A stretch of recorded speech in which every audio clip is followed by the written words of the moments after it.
व्याकुन्देन्दु तुषार हारधवला या शुभ्रवस्त्रावृता।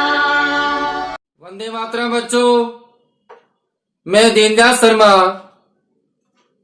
आज आपके लिए अगला प्रत्यय लेकर आया हूं।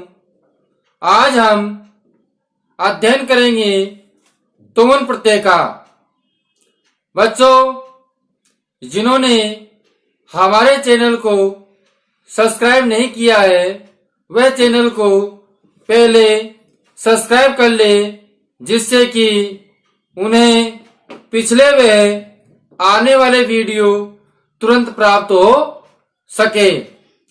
बच्चों, अब हम तुमन प्रत्यय के कुछ सामान्य नियम एवं सूत्रों के माध्यम से तुमन प्रत्यय को समझते हैं। हमारा तुमन प्रत्यय का पहला नियम है, तुमन प्रत्यय का प्रयोग के लिए अर्थ में होता है। बच्चों, किस अर्थ में होता है? तुमन प्रत्यय का प्रयोग के लिए अर्थ में होता है। इसी प्रकार दूसरा हमारा नियम है, तुमन प्रत्यय का तुम शेष रहता है। तुमन प्रत्यय का क्या शेष रहता है? तुम शेष रहता है। अब हम तुम का तुम, डुम और धूम भी कर देते हैं। कहने का तात्पर्य यह है कि तुमन प्रत्यय का तुम शेष रहता है, लेकिन तय के स्थान पर तय, ड और द भी हो जाता है सूत्रों और नियमों के माध्यम से। इसी प्रकार तीसरा हमारा नियम है कि क्रिया जब अन्य क्रिया के लिए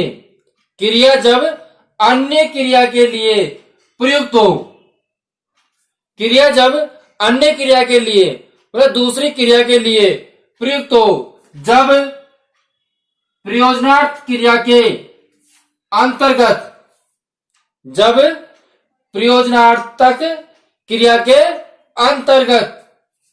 तुमन प्रत्यय का प्रयोग होता है। बच्चों, पुनः एक बार और समझे कि जब क्रिया अन्य क्रिया के लिए प्रयुक्त होती है, जब प्रयोजनार्थक क्रिया के लिए किसी कार्य को करने के लिए, प्रयोजन का मतलब क्या होता है? जिस उद्देश्य से कार्य को कर रहे हैं, तो वह प्रयोजनार्थक क्रिया के लिए अंतर्गत तुमन प्रत्यय का प्रयोग होता है। अब हम सूत्रों के माध्यम से तुमन प्रत्यय को समझते हैं। तो बच्चों, तुमुन डुबलो क्रियार्थयाम, इस सूत्र से क्रिया अर्थक क्रिया के उपपद रहने पर कौन सा प्रत्यय होता है? तुमन प्रत्यय होता है। पुनः सुने, क्रियार्थक क्रिया के उपपद होने पर या उपपद रहने पर तुमन प्रत्यय होता है। इसी प्रकार दूसरा हमारा नियम है, काल समय बेलासु, काल समय और बेला सूत्र से काल समय तथा बेला के उपपद होने पर तुमुन प्रत्यय होता है।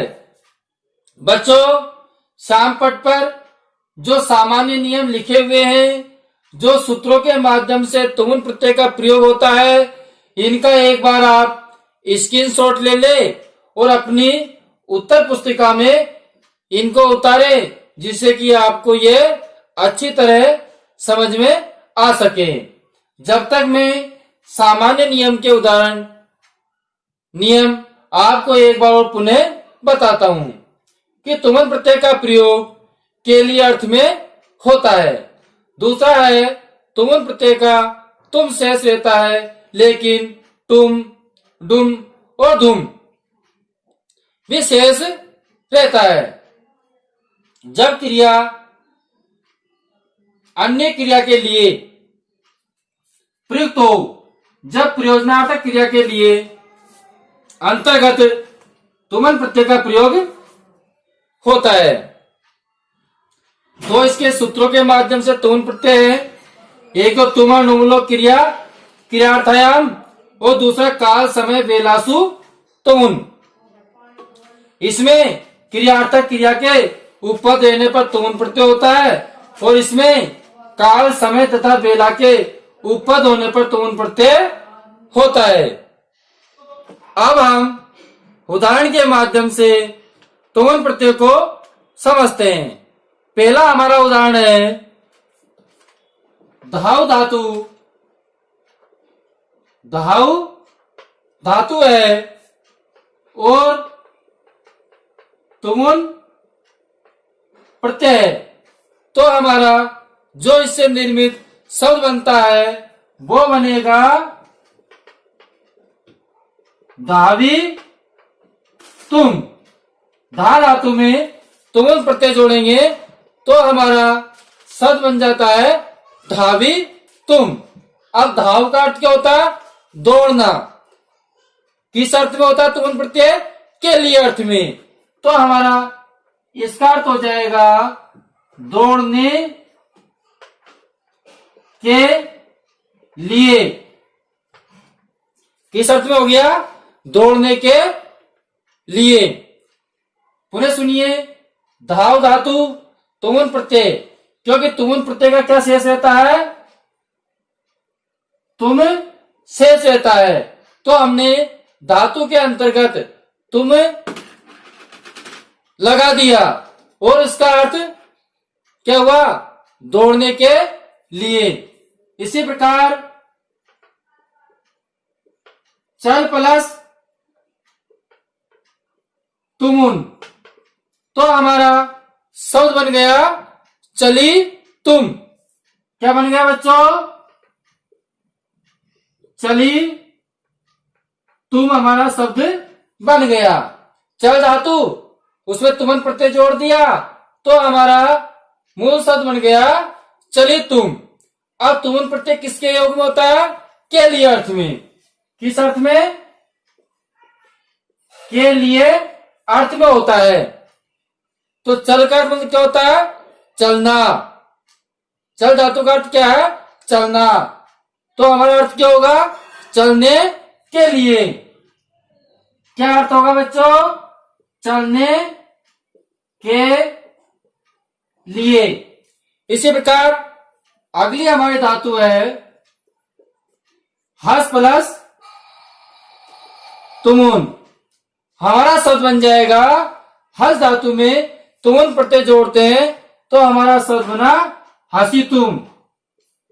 क्या बन जाएगा? हसी तुम। हसी तुम का अर्थ क्या होता है? हंसने के लिए। किसके लिए होता है?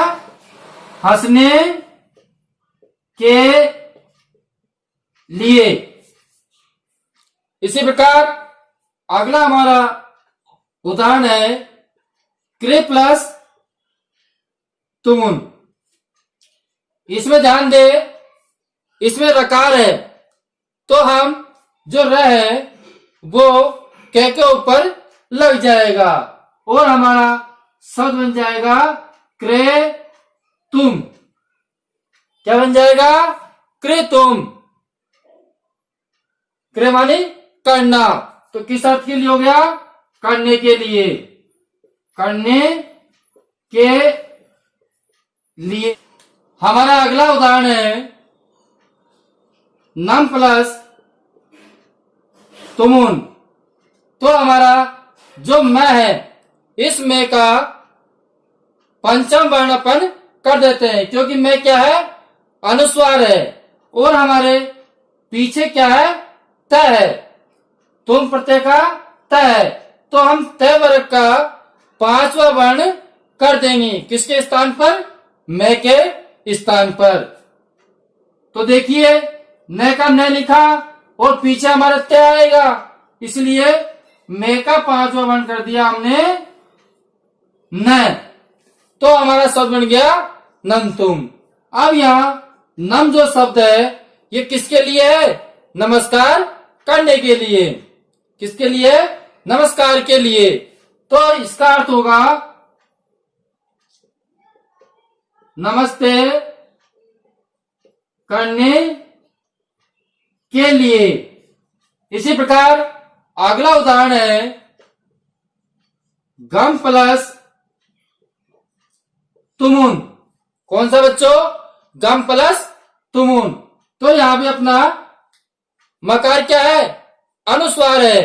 तो हम इस में को तय वर्ग का पांचवा वर्ण कर देंगे। तो हमारा शब्द बन गया गंतुम।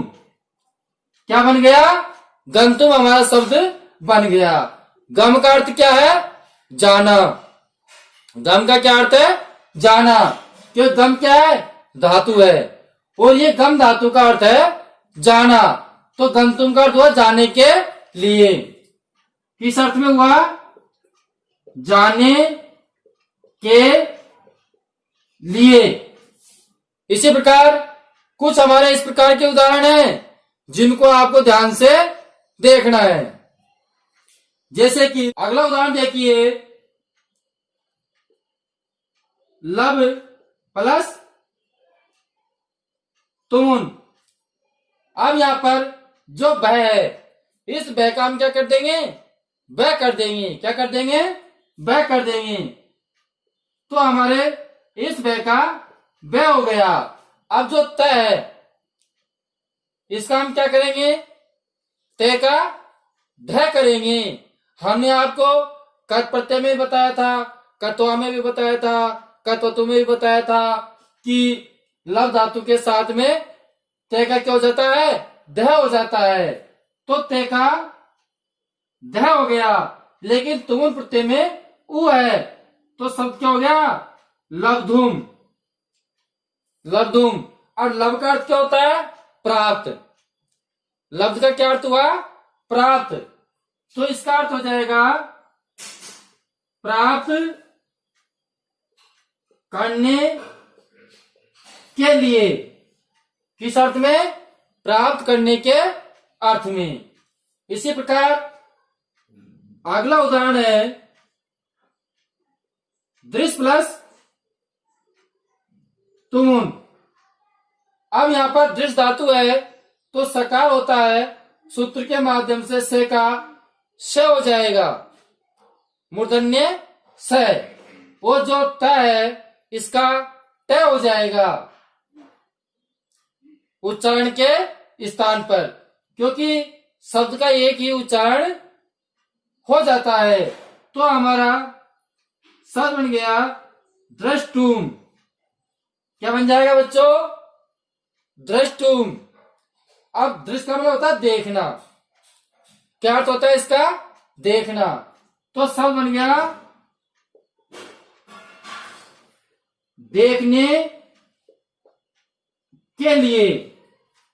किस अर्थ में हो गया? देखने के अर्थ में, कि देखने के लिए।